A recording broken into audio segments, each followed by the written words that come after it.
Good morning, students. Now, in earlier class, I had already explained you the sources of energy and types of it. इसके अलावा इसके कुछ advantage और disadvantage भी पढ़े थे.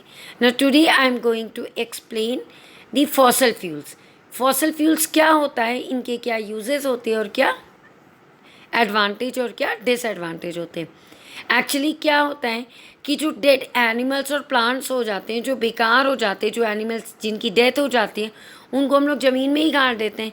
और जो ट्रीज टूट जाते हैं या जो प्लांट्स बेकार हो जाते हैं, उनको भी हम लोग ज़मीन में गाड़ देते हैं. तो इस तरह से जब इन चीज़ों को ज़मीन में बहुत टाइम के लिए गाड़ दिया जाता है, तो वहाँ पर ना तो सनलाइट जाती है ना एयर जाती है. तो वहाँ क्या होता है, बहुत हाई प्रेशर और हाई टेम्परेचर डेवलप हो जाता है. तो उसकी वजह से वहाँ सेडिमेंटेशन हो जाता है. सेडिमेंटेशन मतलब कि जो एनिमल्स और प्लांट्स के जो हार्डर पार्ट्स हैं, वो भी धीरे धीरे डीकम्पोज हो जाते हैं और वहाँ पे अलग अलग वो पार्ट में कन्वर्ट हो जाते हैं. लिक्विड पार्ट में स्लरी बोलते हैं. इस तरह से वो कई पार्ट में अपने आप को डिवाइड कर देते हैं.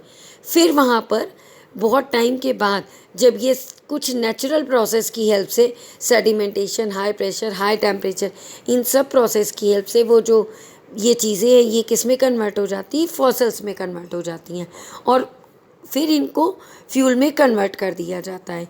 तो इन फॉसल से दो मेनली बहुत यूज वाले फ्यूल्स बनते हैं, जिन्हें हम नॉर्मल कोल और पेट्रोलियम कहते हैं. तो ये फॉसल फ्यूल्स का फॉर्मेशन है.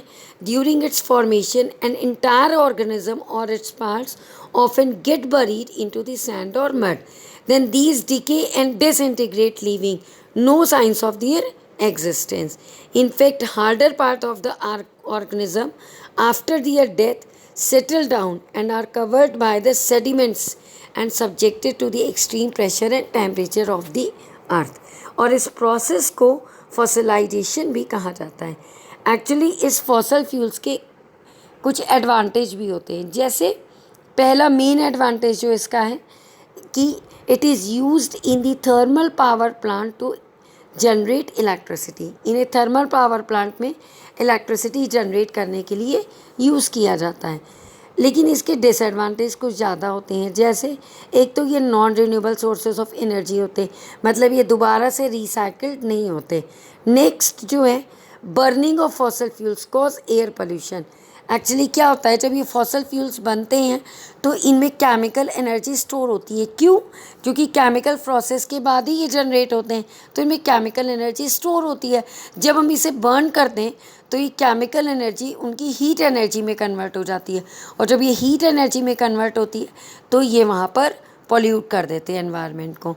नेक्स्ट जो है, जो फॉसल फ्यूल्स है वो अर्थ पर एक लिमिटेड अमाउंट में ही मिलते हैं. ये यहाँ पर एग्जॉस्ट जल्दी हो जाते हैं. ये सन और विंड एनर्जी की तरह नहीं होते कि ये अनलिमिटेड अमाउंट में वहाँ पर मिले, इसलिए ये लिमिटेड अमाउंट